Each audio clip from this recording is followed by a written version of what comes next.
नमस्कार। तो आज हम सीखेंगे कि how to find the single transformation या फिर how to find the centre of rotation of any shape. अगर एक शेप से दूसरी शेप में आप ट्रांसफॉर्म कर रहे हो तो उसका सेंटर ऑफ रोटेशन आप कैसे फाइंड करोगे वो आज हम डिस्कस करने वाले हैं। तो उसको हम कुछ एग्जांपल समझते हैं। यहाँ पे एग्जांपल दिया हुआ है, इसमें जो ए से बी का ट्रांसफॉर्मेशन हो रहा है उसका आपको सेंटर ऑफ रोटेशन फाइंड करना है। So let's begin. ओके, अगर इस क्वेश्चन को आप ध्यान से देखोगे तो जो ट्रांसफॉर्मेशन हो रहा है ए से बी के अंदर, ये basically kind of mirror image है। एग्जैक्ट मिरर इमेज नहीं है but it's similar to mirror image. Because जितने वर्टेक्स और जितनी लाइंस हैं ये सारे के सारे शिफ्ट हो रहे हैं 180 डिग्रीज पे, जस्ट अपोजिट हो रहे हैं। कैसे पहचान सकते हो आप उसे? जैसे जितनी भी लाइंस है, अगर ध्यान से आप देखोगे, जैसे ये लाइन जो गिवन है आपको, ये जितनी भी लाइंस है ट्रांसफॉर्मेशन के बाद पैरेलल क्रिएट हो रही है। जितनी भी लाइंस, जैसे मान लो कि आप ये लाइन की बात करो, जैसे ये लाइन आपको दी हुई है, ये लाइंस दी हुई है, ये जितनी भी लाइंस है एक दूसरे से पैरेलल क्रिएट हो रही है। जब ट्रांसफॉर्मेशन पैरेलल क्रिएट होता है तो ये इसकी शिफ्टिंग जो होती है 180 डिग्री से मानी जाती है। ठीक है, तो इसका सेंटर ऑफ रोटेशन फाइंड करना बहुत इजी होता है। इसको समझते हैं हम कैसे करेंगे। ठीक है, लेट्स बिगिन दिस। सो यहाँ पे करना क्या है आपको, जितने भी ट्रांसफॉर्मेशन के बाद जो वर्टेक्स फॉर्म हो रहे हैं उन सबको आपको मीट करना है with the help of lines. ठीक है, उसको लाइंस के थ्रू मीट करोगे। तो अगर आप ध्यान से देखोगे तो जैसे ये लाइन मीट होगी बिकॉज ये वर्टेक्स है, ये दोनों वर्टेक्स मीट होंगे बिकॉज ये सेम वर्टेक्स है। ट्रांसफॉर्मेशन के बाद ये दोनों सेम वर्टेक्स है तो इनको हम लाइन के थ्रू मीट करेंगे। सिमिलरली ये जो वर्टेक्स है इन दोनों को आप मीट करोगे। अब जब आप इनको मीट करोगे तो जो भी इंटरसेक्शन पॉइंट क्रिएट होता है, जैसे मान लो कि इस वाले केस में क्या हो रहा है, इंटरसेक्शन पॉइंट यहाँ पे क्रिएट हो रहा है, तो जो इंटरसेक्शन पॉइंट क्रिएट हो रहा है that is your centre of rotation. तो 180 डिग्रीज की अगर रोटेशन आपको फाइंड करना है तो बहुत इजी है। फर्स्ट पॉइंट क्या है, आपको पहचानना होगा कि 180 डिग्रीज है कि 90 डिग्रीज है। अगर सारा ट्रांसफॉर्मेशन अगर पैरेलल वे में क्रिएट हो रहा है तो 180 डिग्रीज में होगा, और अगर 180 डिग्रीज का ट्रांसफॉर्मेशन है तो बहुत इजी है उसको सॉल्व करना। आपको बस करना क्या है, जितने वर्टेक्स उनको मीट करना है। जो भी ट्रांसफॉर्मेशन के जो वर्टेक्स है, जो भी एग्जैक्ट ट्रांसफॉर्मेशन के जो वर्टेक्स होंगे उनको मीट करोगे आप। मीट करने के बाद जो भी इंटरसेक्शन पॉइंट निकल के आएगा that is your required, that is your correct answer. ठीक है, एक बार चेक कर लेते हैं हमने सही किया कि नहीं किया। देखो यहाँ पे आंसर आपको दिया हुआ है, rotation bye 180 degrees about the point with coordinate 6,6। अब 6,6 कैसे आया, बिकॉज जो भी आपके इंटरसेक्शन पॉइंट फॉर्म हुआ है ना, ये इसके अगर आप कोऑर्डिनेट्स निकालोगे तो देखो ध्यान से, यहाँ पे जो x की वैल्यू निकल के आ रही है वो 6 है और y की वैल्यू क्या है, वो भी 6 है। तो यहाँ पे जो भी आपने आंसर फॉर्म किया है, इसका जो रोटेशन हो रहा है 180 डिग्रीज पे हो रहा है, उसके कोऑर्डिनेट्स क्या है 6,6। और इसमें क्लॉकवाइज एंटी क्लॉकवाइज कुछ नहीं होता बिकॉज 180 डिग्री जब भी रोटेशन आप क्रिएट करते हो उसमें क्लॉकवाइज एंटी क्लॉकवाइज नहीं होता। बिकॉज जब भी आप जैसे भी उसे रोटेट करोगे, चाहे आप एंटी क्लॉकवाइज रोटेट करो चाहे क्लॉकवाइज रोटेट करो, आंसर वही सेम आता है। इसको आप ट्रेसिंग पेपर से भी चेक कर सकते हो कि हमें सही किया कि नहीं किया। तो अगर हम ट्रेसिंग पेपर को यूज करेंगे यहाँ पे, अगर आप सपोज ट्रेसिंग पेपर को यूज करते हो तो जैसे आप उसे रोटेट करोगे तो यहाँ पे जो फॉर्मेशन है वो सेम होना चाहिए। देखो जैसे मैंने इसको रोटेट किया 180 डिग्रीज पे तो ये एग्जैक्ट फिगर निकल के आया, that is your required answer, that is your correct answer. ठीक है, तो 180 डिग्रीज आई थिंक समझ में आ गया होगा आप लोगों को। तो अब नेक्स्ट क्वेश्चन हम देखेंगे जिसमें हम 90 डिग्रीज के बारे में डिस्कस करेंगे। So let's move to the next question. Okay, so इस क्वेश्चन के अंदर क्या करना है, अगेन आपको डिस्क्राइब करना है सिंगल ट्रांसफॉर्मेशन। जो भी रोटेशन पॉइंट है, जो भी सेंटर ऑफ रोटेशन है, वो हमें फाइंड करना है। बट यहाँ पे अगर आप ध्यान से देखोगे तो जितने भी लाइंस है वो सब पैरेलल नहीं एक दूसरे के। देखो जैसे ये वाली जो लाइन क्रिएट हो रही है यहाँ पर और जो ये वाली लाइन क्रिएट हो रही है, ये पैरेलल नहीं है, ये बेसिकली परपेंडिकुलर फॉर्म में क्रिएट हो रही है। तो परपेंडिकुलर मतलब क्या हो गया, 90 डिग्रीज का रोटेशन है। तो यहाँ पे आपकी जो इंटरसेक्शन है वो उस वे में क्रिएट नहीं होगा, इंटरसेक्शन क्रिएट होगा बट यहाँ पे आपको परपेंडिकुलर बाइसेक्टर्स का यूज करना पड़ेगा। ठीक है, तो कैसे करेंगे इसको समझते हैं हम यहाँ पर। ओके, सो अब हम यहाँ पे क्या करेंगे, हम दो पेयर ऑफ लाइंस क्रिएट करेंगे। We have to create two pair of lines because हमें एक इंटरसेक्शन पॉइंट चाहिए। तो इंटरसेक्शन पॉइंट बनाने के लिए ऑब्वियसली बात है दो लाइंस का होना जरूरी है। तो यहाँ पे दो लाइंस क्रिएट करते हैं हम लोग। पहले मैं इन दोनों पॉइंट्स को मिलाऊंगा और पॉइंट्स आपको वही मिलाने हैं, जब आप रोटेट करोगे तो वो पॉइंट सेम बनना चाहिए। तो जो दो पॉइंट सेम है उन्हीं को आपको मिलाना है, ऐसे रैंडम किसी को भी नहीं मिला सकते आप। ठीक है, ऐसे ही फिर हम इन दोनों पॉइंट्स को मिलाते हैं। Now after getting two points, अब करना क्या है, आपको इन दोनों के परपेंडिकुलर बाइसेक्टर्स क्रिएट करने। परपेंडिकुलर बाइसेक्टर बनाने के लिए दो मेथड आपके पास, एक होता है विद कंपास, एक होता है without compass. With compass I think सबको पता होगा कैसे बनाते हैं। अगर नहीं पता है तो मैं उस पर एक वीडियो ऑलरेडी बना चुका हूं, आप चेकआउट कर सकते हैं मेरे चैनल पे।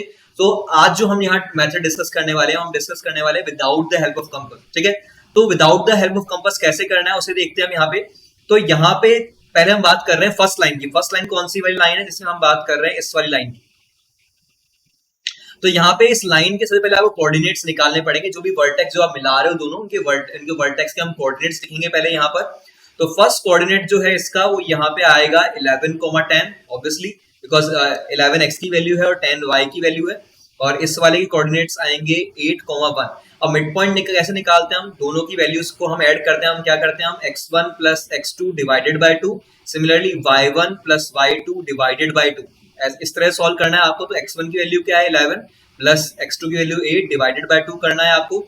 ऐसे y1 कितना है 10 प्लस 1/2। तो इस तरह से दोनों कोऑर्डिनेट्स निकल के क्या आएंगे हमारे पास, इस तरह से कोऑर्डिनेट्स आ जाएंगे 11 प्लस 8 19/2। तो 19/2 कितना हो जाएगा, 19/2 हो जाएगा आपका 9.5, और ऐसे ही 10 प्लस 1/11/2 कितना हो जाएगा 5.5। तो हमें 9.5 और 5.5 एक कोऑर्डिनेट मिला है, उसको हमें मार्क करना है।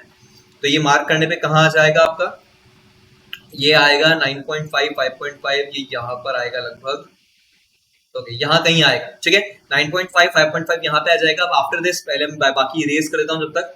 ओके सो अब हमें क्या करना है, सेकंड लाइन की कोऑर्डिनेट्स फाइंड करने हैं। पहले सेकंड लाइन कोऑर्डिनेट्स क्या हो जाएंगे, यहाँ पे हो जाएगा 5,4 और दूसरा हो जाएगा ये वाला आपका 8,7। अगेन इसके मिड पॉइंट्स आप फाइंड करोगे तो वही same process x1 plus x2/2, ये हो जाएगा 8 प्लस 5/2। ऐसे ही y1 plus y2 that is 7 plus 4/2। तो 8 प्लस 5 कितना हो जाएगा, that will be 13/2 that is 6.5, और 7 प्लस 4/2 डेट विल बी 5.5। तो 6.5 5.5 कहाँ आ जाएगा, इसको मार्क कर लेते हैं हम लोग। तो इसको आप मार्क करोगे तो कहाँ पर आएगा, ये हो जाएगा 6.5 एंड 5.5 यहाँ कहीं आएगा, ठीक है। अब हमें करना क्या है, after marking the mid points हमें क्या करना है, परपेंडिकुलर बाइसेक्टर्स क्रिएट करना है, but without the help of compass. तो कैसे करेंगे, पहले बाकी इरेज कर देता हूं जब तक। ओके सो अब क्या करना है आपको, पहले हम फर्स्ट लाइन जो ब्लू वाली लाइन है उसके परपेंडिकुलर बाइसेक्टर्स को फाइंड करेंगे। तो करने के लिए करना क्या है आपको, जो ये मार्क हमने किया है, जो मिड पॉइंट को मार्क किया है, यहाँ से पोजीशन देखनी है हमें। पहले वर्टेक्स, कोई से भी एक वर्टेक्स को आप एज्यूम कर लो, मैं अपवर्ड वाला वर्टेक्स एज्यूम कर रहा हूँ। तो उस पॉइंट से, उस मार्कर से अपवर्ड वर्टेक्स की पोजीशन क्या है उसको पहले हम मार्क करेंगे। तो इसे अगर आप ध्यान से देखोगे तो इसकी पोजीशन क्या आएगी, देखो 1.5 फॉरवर्ड एंड 1 2 3 4 4.5 अपवर्ड, मतलब 1.5 फॉरवर्ड और 4.5 अपवर्ड्स आ रहा है। तो इसके बाद करना क्या, आपको उसका रोटेशन फाइंड करना है। मतलब जो हमने मार्किंग क्रिएट की है, इसका रोटेशन अगर आप फाइंड करते हो, चाहे आप क्लॉकवाइज करो चाहे एंटी क्लॉकवाइज करो, डजंट मैटर, आप कैसे भी करोगे आंसर वही आएगा। ओके सो अगर आप फॉरवर्ड अपवर्ड का एंटी क्लॉकवाइज, हम यहाँ पे एंटी क्लॉकवाइज इमेजिन कर रहे हैं अभी, तो जैसे आप एंटी क्लॉकवाइज फाउंड करोगे आप फॉरवर्ड अपवर्ड का, तो कैसे आ जाएगा, वो आएगा अपवर्ड बैकवर्ड। तो अपवर्ड बैकवर्ड कैसे जाएगी वैल्यू, ये जाएगी अपवर्ड 1.5, इसमें 1.5 एंड बैकवर्ड 4.5, दैट इज 1 2 3 4। तो यहाँ पे ये पॉइंट आएगा, इसका मार्कर यहाँ पर आएगा। तो इसको हम प्लेस कर देते हैं वैल्यू को। तो जैसे इसको मार्क करोगे ये पॉइंट आपका यहाँ पर आ जाएगा, ठीक है। बाकी सब इरेज कर देते हैं एक बार। ओके सो करना क्या है, अब आपको जो मार्कर निकल के आया, तो जो ब्लू वाली लाइन का जो मिड पॉइंट है उससे हमें उसको मीट करना है, ठीक है। तो वहां से जो आप लाइन बनाओगे that will be your perpendicular bisector. तो यहाँ पे हम मार्किंग से लाइन ड्रॉ करते हैं इधर। जैसे आप लाइन ड्रॉ करोगे तो ये जो लाइन हमने ड्रॉ की है, ये ब्लू वाली लाइन के लिए इसका परपेंडिकुलर बाइसेक्टर है। अब हमें क्या करना है, जो ग्रीन वाली लाइन है, जो सेकंड जो लाइन थी हमारी, उसका हमें परपेंडिकुलर बाइसेक्टर फाइंड करना है। तो वो हम कैसे करेंगे वो देखते हैं हम यहाँ पर। तो अब हमें क्या करना है, हमें जो नेक्स्ट वाला जो मार्कर है, जो नेक्स्ट जो ब्लैक मार्कर है, इसको मैं एक बार मार्कर को चेंज कर देता हूँ। जो ये हमारा जो रेड वाला मार्कर है, यहाँ से हमें एक परपेंडिकुलर बाइसेक्टर क्रिएट करा। तो पहले यहाँ से आप एक पोजीशन देखोगे, जैसे पोजीशन को देखोगे तो कैसे आएगी पोजीशन उसकी, this will be 1.5 backward and 1.5 upward. तो फॉरवर्ड अपवर्ड का कैसे करोगे आप, फॉरवर्ड अपवर्ड का अगर आप एंटी क्लॉकवाइज फाउंड करते हो तो अपवर्ड बैकवर्ड जाएगा। तो अपवर्ड बैकवर्ड जाओगे तो कैसे हो जाएगा, this will be like this 1.5 upward and 1.5 backward. तो यही सेम मार्कर निकल के आएगा इसका। तो यहीं से आप इसको करोगे मार्क। तो यहाँ पे अगर इसे मार्क करते हैं तो यहीं से लाइन फॉर्म होगी, ठीक है। बाकी सारा इरेज कर देता हूँ एक बार। ओके सो यहाँ से आपको लाइन क्रिएट करनी है, जो आपका जो मार्कर निकल के आया था इसको आप मीट करोगे इस रेड वाले मार्कर से, ठीक है। तो अगर आप ध्यान से देखोगे तो यहाँ पे क्या दिख रहा है आपको, जो दोनों लाइन जो परपेंडिकुलर बाइसेक्टर्स क्रिएट हुए हैं, ये बेसिकली मीट हो रहे हैं इस वाले पॉइंट, ब्लू वाले पॉइंट पे। मतलब इसको मैं एक बार मार्कर को दिखा देता हूँ। ये जो मार्कर हमने बनाया है ना यहाँ पे, ये जो हमने मार्कर डिजाइन किया है ये वाला, ये यहाँ पर मीट हो रहे हैं। मतलब कि जो परपेंडिकुलर बाइसेक्टर जहाँ पे इंटरसेक्ट हो रहा है, that is your centre of rotation. ये आपका सेंटर ऑफ रोटेशन है। बेसिकली ये जो हमने पॉइंट मार्क किया है, जो हमने ये इंटरसेक्शन पॉइंट क्रिएट किया है, that is our required answer. So check कर लेते हैं एक बार। जैसे आप इसको आंसर को चेक करोगे, देखो यहाँ पे लिखा हुआ भी है, rotation bye 90 degree anti clockwise about the point with coordinates 5,7। अगर आप इस पॉइंट को ध्यान से देखोगे तो ये हमारा 5,7 ही तो है। ये जो हमने मार्किंग यहाँ पे क्रिएट की है, this is 5,7, that is our required answer, ठीक है। तो इसको एक बार ट्रेसिंग पेपर चेक कर लेते हैं कि हमने सही किया है कि नहीं किया।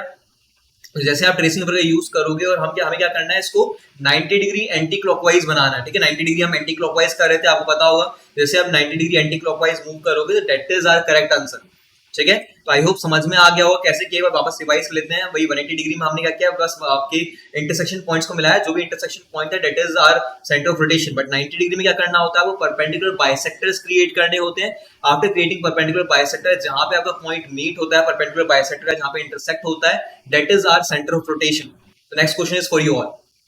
ओके, सो ये क्वेश्चन आप लोगों के लिए है। अगर कोई भी इशू आता है सॉल्व करने में, please feel free to ask. And अगर वीडियो अच्छा लगा तो please do hit like, share and subscribe, and see you all in the next video. Till then be positive, keep learning and never give up. धन्यवाद।